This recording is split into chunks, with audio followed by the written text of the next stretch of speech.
নমস্কার, কেমন আছেন সকলে? আশা করছি খুব ভালো আছেন। আমরাও কিন্তু বেশ ভালো আছি। আমার নতুন একটা ভিডিওতে আপনাদের সকলকে স্বাগত। দিনটি ছিল রবিবার, আর কি করে সকাল থেকে সমস্ত কাজকর্ম করে রবিবারের একটা স্পেশাল মেনু রান্না করেছিলাম, চলো সেই গল্পটাই তোমাদের সাথে শেয়ার করি। তো এখন বাজে প্রায় ওই সকাল 6টার মতো। আমি ঘুম থেকে উঠে বাসি কাজ মোটামুটি করে নিয়েছি। করে নিয়ে আজ করব একটুখানি সকাল সকালই রুটি আর আলু ভাজা, কারণ হাজবেন্ড যাবে কুলটিতে ডাক্তারের কাছে। তো সকাল 6টার সময় কিন্তু ও বেরিয়ে যাবে। এখানে 6টা থেকে বাস চলে। তো যাই হোক, ওর জন্য 3টে রুটি আর আলু ভাজা করে দিলাম। আর আমি কিন্তু আমার জন্য 2টো রুটি করে নিয়েছিলাম, যাতে পরে দিয়ে আমি খেতে পারি। এত সকাল সকাল তো আর খাবো না, ভাবলাম কাজকর্ম করে পরে দিয়েই খাবো। তো সকালবেলা কোনো রকম একটু ঝাড় দিয়েছিলাম, মানে বাসি ঘরটাও ওই যেন না থাকে সেই রকমভাবে ঝাড় দিয়েছিলাম। আর ভেবেছিলাম যে পরে দিয়ে ওর বেরিয়ে গেলে পারে আবার কিন্তু সব গুছিয়ে একবারে ঝাড় দিয়ে নেবো। তো এই যে কথা মতো কাজ, সকালবেলা উঠে ওকে করে টরে দিলাম, দিয়ে বাসি কাজটা হালকা করে রেখেছিলাম। আর এই যে এখন বসে পড়েছি এই এতগুলো জামাকাপড় নিয়ে। যেহেতু ঠিকমতো রোদ উঠছে না, তাই জামাকাপড়গুলো কিন্তু সময় মতো শুকোচ্ছে না। তো যখন শুকোচ্ছে আমি ওই একটা একটা করে না গুছিয়ে রেখে একবারে জমিয়ে রাখছি, যে পরে দিয়ে একবারে বসে গুছিয়ে নেবো। তো সেইভাবেই কিন্তু জামা কাপড়গুলো এখন গোছাতে বসেছি। আর যেহেতু ও বেরিয়ে গেছে, তাই ভাবলাম এখন আর সেই রকম কাজের তাড়া নেই, ওর আস্তে আস্তে তো 2-2:30 বেজে যাবে, তো তখনই সেইভাবে রান্না করব। তো সেই জন্য এই যে সকালবেলা উঠে জামা কাপড়গুলো আগে গুছিয়ে নিচ্ছি ভালো করে, মানে যার যার জামা কাপড় যেখানে যেখানে রাখার সেইভাবে রেখে নিচ্ছি। তারপরে কিন্তু বাকি কাজগুলো করব। আর এই জামা কাপড়গুলো এলোমেলো থাকলে না, ঘর মানে যতই ঝাড়া মোছা থাক একটুও দেখতে ভালো লাগে না, খালি মনে হয় যেন এলোমেলোই হয়ে আছে। তাই আমি যতক্ষণ মানে জামা কাপড় এলোমেলো থাকে ততক্ষণ আমি শান্তি পাই না। সব গুছিয়ে পরিষ্কার করে নিলে পারে দেখতে কিন্তু ঘরটা বেশ ভালো লাগে। দেখো এখন ঘরটা কত পরিষ্কার লাগছে। হ্যাঁ, আগের দিন রাতে একটু সময় কম ছিল, মানে হাতে কতগুলো কাজ ছিল, তাই আর কি জামা কাপড়গুলো গোছানো হয়ে ওঠেনি। তো এই যে জামা কাপড় গুছিয়ে নিয়ে বিছানাগুলো একটু ঝাড়মুছ করে নিলাম। নিয়ে এবার ঘরে যে ফার্নিচারগুলো আছে সেগুলো একটু কিন্তু ঝেড়ে নেবো। আর এই যে এইখানে হালকা ওর বাবার ডায়েরিগুলো রাখে, তো সেগুলো কিন্তু একটু গোছাতেই হয়, কারণ কখনো কখনো বের করে আবার ওইভাবেই রেখে দেয়, তাই ভাবলাম একটু গুছিয়ে রাখি। আর এই যে ভালো করে আজকে যেহেতু সময় পেয়েছি, তাই ভাবলাম যে সব কিছু আজকে ডিপ ক্লিনিং করেই নিই। আমি কিন্তু কলিংস দিয়ে খুব একটা মুছি না, কারণ কলিংস দিয়ে মুছলে পারে সাথে সাথে পরিষ্কার লাগলো, পরে দিয়ে কিন্তু আবার সে আমার কেমন ঘোলা ঘোলা ব্যাপারটা লাগে। ওই জন্য আমি এমনি মুছে নিই জিনিসগুলো। আর টিভি তো কখনোই কলিংস দিয়ে মুছতে হয় না, টিভি ল্যাপটপ এগুলোতে কলিংস না দেওয়াই ভালো। তাই এই যে এমনি মুছে নিলাম শুকনো কাপড় দিয়ে। আর এই যে এখন একটু ঘরটা ঝাড় দিয়ে নেবো। আর এই খাটের নিচটা মানে আমার যতটা হাত যায় সেইভাবে কিন্তু আমি পরিষ্কার প্রতিদিনই করে নিই, মানে যতটা হাত যায় ততটা সেইভাবে ঝাড়ু আর মোছা করে আমি রেখে দিই। তাহলে পরে আমাদের যখন ট্রান্সফার হয় তখন কিন্তু ঘরে মানে খাটের নিচটা অনেকটাই পরিষ্কার থাকে, কাজটাও হালকা হয়ে যায়। তো সেইভাবে আমি মাথায় রেখেই কিন্তু কাজগুলো করি। তো যাই হোক, এদিকে দেখো ঘরটা আমার ঝাড় দেওয়া হয়ে গেছে, আর ঘরটা মুছেও নিলাম। আর আমি তো ওই একভাবেই ঘর একবারে ঝাড় দিয়ে একবারে মুছেই বেরোই, তাতে আমার মনে হয় যেন ঘরটা বেশিই পরিষ্কার থাকে। তো এই যে সব কিছু করে নিলাম, নিয়ে চলে এলাম পাশের ঘরে। এসে দেখি টেবিলের ওপর মেয়ে কিছু বই ছড়িয়ে রেখেছে, তো ভাবলাম সেই বইগুলো আগে গুছিয়ে নিই, তারপরে বাকি কাজগুলো করব।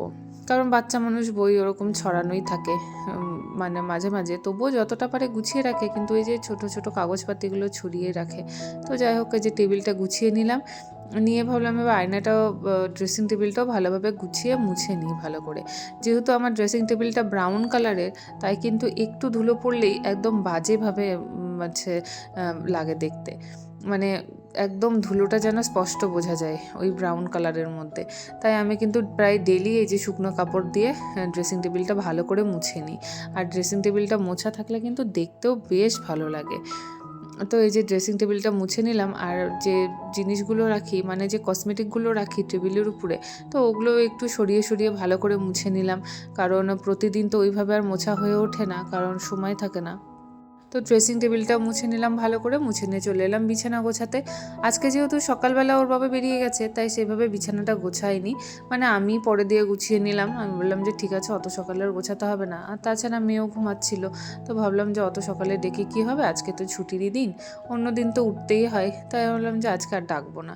তো সেই জন্য ডাকিনি। আর এই যে পরে দিয়ে আমি বিছানাটা ভালো করে গুছিয়ে নিলাম, কারণ বিছানাটা গুছিয়ে নিয়ে একবারে কিন্তু সমস্তটা ঝেড়ে মুছে নিয়ে বেরোবো। এইভাবে কাজ করলে কিন্তু দেখতেও ভালো লাগে কাজ, আর ঘরও কিন্তু অনেকটাই গোছানো থাকে। তো আর এই মশারি গোছানো, মশারি আমি কিছুতেই গোছাতে পারি না, তাও অনেক চেষ্টা করে কোনো রকম মুড়িয়ে মারিয়ে রেখে দিলাম। তো এই যে ঘরটা একটু ঝাড় দিয়ে নিই ভালোভাবে, ঘরটা ঝাড় দিয়ে একবারে মুছে নেবো। আর এই যে এরা বাড়ি থাকলে এই ঘর ঝাড় দিতে দিতে বারবার ওই ঝাঁটার আগায় আসে, ঘর মুছতে গেলে বারবার ওই মানে নেতার আগায় আসে, আমার এত অসহ্য লাগে। তখন মনে হয় যেন যে বাড়ি যখন থাকে না তখনই ভালো, একবারে ঝেড়ে মুছে নিই, কোনো ডিস্টার্ব হয় না।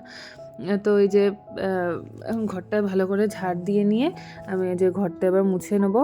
ঘরটা মুছে নিলেই কিন্তু আমার হচ্ছে এদিকের কাজগুলো, ঝাড়া মোছা কাজটা প্রায় শেষ হয়ে যাবে।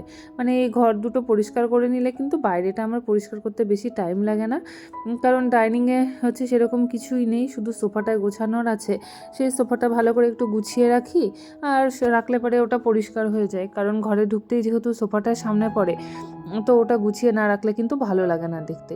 তাই ভাবলাম, তাই হচ্ছে সবসময় চেষ্টা করি সব মানে সোফার জায়গাটা গুছিয়ে রাখার। আর এই যে মেয়েকে বললাম তুই পড়তে বস, ঘর থেকে একবার বাইরে, বাইরে থেকে একবার ঘর, এই করে যাচ্ছে। তো যাই হোক, ও পড়তে থাকুক, কারণ সকালবেলা ওকে এইভাবেই পড়াতে হয়, যে আমি ওইভাবে বসে পড়ানোর টাইম পাই না। তো আমি বলে দিই এই সময়ের মধ্যে এই পড়াটা করতে হবে, আমি পরে এসে ধরে নেবো। তো ওইভাবেই কিন্তু অভ্যস্ত হয়ে গেছে। আর এদিকে দেখো আমার হচ্ছে যে ওয়েট করা মেশিনটা, সেই মেশিনটার মধ্যে ক্লে লাগিয়ে দিয়েছে, আর এত বিচ্ছিরি লাগছে দেখতে। আর এই যে সাউন্ড বক্সটার মধ্যেও ক্লে লাগিয়ে দেখেছে। তো এই ক্লেগুলোই একটু ডলে ডলে তুলছিলাম, যাতে মানে দাগটা উঠে যায় ভালোভাবে। তো অনেকক্ষণ থেকে ডলে ডলে ওঠানোর পর ক্লের দাগটা কিন্তু আমি লাস্টে উঠোতে পেরেছি। তো এই যে ঝাড় দিয়ে দিয়েছি, ঝাড় দিয়ে এবার নোংরাটা ফেলে দিয়ে আসবো একবারে। এই ঝাড়া আর মোছা, এই কাজ দুটো সারাদিনে হয়ে গেলে কিন্তু অনেকটা ঘরের কাজ কমে যায়। এই দুটো কাজ করতে কিন্তু অনেকটা টাইমই লাগে প্রায়। আমার তো প্রায় এইভাবে ঘর গুছিয়ে ঝেড়ে মুছে বেরোতে বেরোতে প্রায় 1 ঘন্টার মতো টাইম লেগেই যায়, কারণ আমি একটু ঢিলাও বটে। মানে মানে তাড়াতাড়ি করে যে সব করে নেবো সেটা আমার দ্বারা হয় না। তাড়াতাড়ি করতে গিয়ে ওই নোংরা করে কাজকর্ম আমার দ্বারা পোষায় না। ওই জন্য আমি ভাবি যে ঠিক আছে চলো ধীরে ধীরেই করি, কিন্তু কাজটা যেন পারফেক্ট হয়। তো সেইভাবে আমি কাজগুলো করি। এই যে তারপর স্নান করে পুজো করে একবারে চলে এলাম এবার রান্না করতে। তো আজকে বানাবো হচ্ছে চিকেন বিরিয়ানি। আজকে যেহেতু সানডে, আর অনেক দিন থেকেই চিকেন বিরিয়ানি খাওয়া হয়নি। আর যেহেতু দোকানের বিরিয়ানি একটু ঝাল হয়, তেল ঝাল বেশি থাকে, সেহেতু একটু অ্যাভয়েডই করি। ঘরে এইভাবে বিরিয়ানি বানিয়ে নিই, খুবই সহজ হয়, আর খেতেও কিন্তু বেশ টেস্টি হয়। তো এই যে দেখলে আগে চিকেনটা ম্যারিনেট করে রাখলাম। চিকেনে এখানে শুধু আমি লেগ পিসগুলো ইউজ করেছি, এখানে অন্য পিসও দেওয়া যেতে পারে, কিন্তু যেহেতু লেগ পিসটা খেতে বেশি ভালো লাগে, তো 3টে তো ওইভাবে দেবে না, তো 4টে লেগ পিসই আনা হয়েছে। যেহেতু আমরা 3জন মানুষ, তো একটা এক্সট্রাই আনা হয়েছে, যে থাকলে পরে রাত্রিবেলা মানে খাওয়া যাবে, বা মেয়েই খেয়ে নেবে।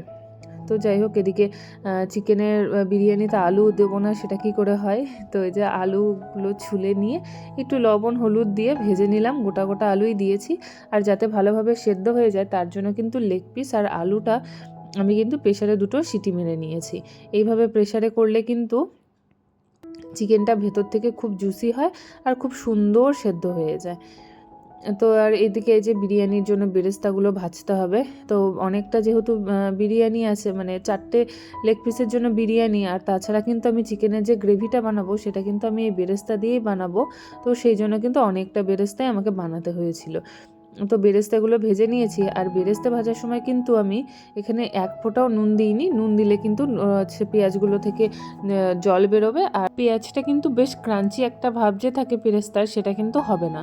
তার জন্য আমি নুন না দিয়ে শুধু তেলে পেঁয়াজগুলো দিয়ে ভেজে নিয়েছি। হালকা ব্রাউন হলে নামিয়ে নেবে, কারণ বেশি লাল করতে গেলে কিন্তু সেটা আবার পরে দিয়ে পুড়ে যাবে। তো তো যাই হোক, পেঁয়াজগুলো নামিয়ে নিয়ে ওই যে বেরেস্তা বানিয়েছিলাম তার থেকে অর্ধেকটা দিয়ে ওই বেরেস্তা, ওর মধ্যে একটু রসুন, আদা, এগুলো কিন্তু সব আমি মিক্সিতে পেস্ট করে নিয়েছিলাম। আর ওর মধ্যে টমেটো পেস্টও করে দিয়েছিলাম একবারে। হ্যাঁ, তো হচ্ছে সব কিছু পেস্ট করে দিয়ে চিকেনটা আগে আলাদাভাবে করে নেবো। আর এদিকে বিরিয়ানির জন্য যে রাইসটা, সেটা কিন্তু আমি আলাদাভাবে সেদ্ধ বসিয়ে দিয়েছি। আর রাইসের জলের জন্য মানে জলে দিয়েছি একটুখানি ভিনিগার, যাতে রাইসটা বেশি হোয়াইট হয়, আর একটুখানি তেল যাতে লেগে না যায়, আর একটু নুন, যাতে রাইসটা কিন্তু সেদ্ধর সময় নুন দিলে পারে রাইসটা কিন্তু একটু নুন নুন হয়ে যাবে। তো এটা কিন্তু 80% যখন সেদ্ধ হয়ে যাবে তখন আমি নামিয়ে নেব, কারণ পুরোটা সেদ্ধ করলে কিন্তু বিরিয়ানিটা একদমই ঝরঝরা হবে না। তো এদিকে ভাতটা হচ্ছে হয়ে গেছে, আমি ভাতটা ছেঁকে রেখেছি, একটু পরে ওটা সেদ্ধ করতে দেবো, কারণ এক তো সাথে সাথে দিয়ে দিলে আবার ভাতটা একদম দানা দানা হয়ে থাকবে। তার জন্য ভাবলাম একটু পর ওটাকে হচ্ছে ঠান্ডা হতে দেবো।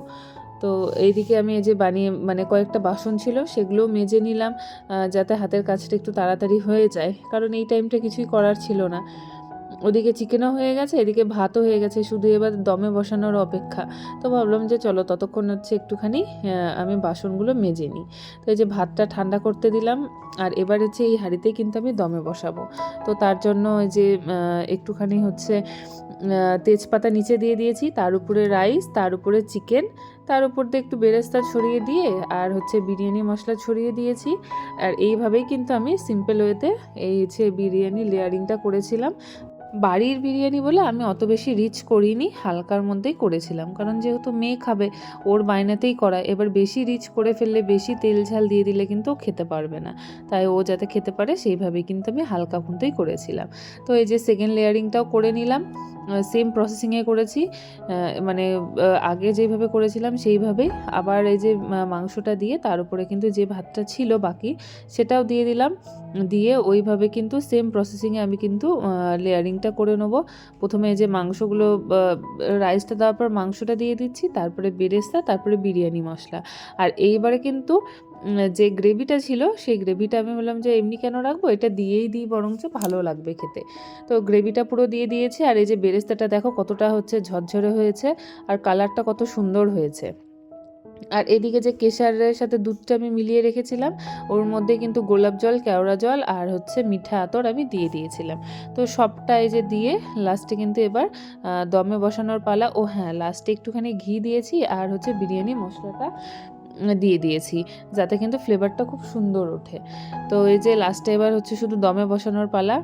তো দমে আমি প্রায় 15 মিনিটের মতো রেখে দিয়েছিলাম। তারপর আঁচ একদম বন্ধ করে কিন্তু প্রায় আমি 15 মিনিট রেখে দিয়েছিলাম, মানে আধা ঘন্টা এটা দমে ছিল, যাতে ভিতর থেকে একদম কুক হয়ে যায় আর একদম যেন রাইসটা ঝরঝরে হয়। দেখো একদম আমার কিন্তু দম বসানো হয়ে গেছে। চলো তোমাদেরকে একবার বেড়ে দেখাই যে কতটা ঝরঝরে হয়েছে আর কতটা সুন্দর হয়েছিল বিরিয়ানিটা।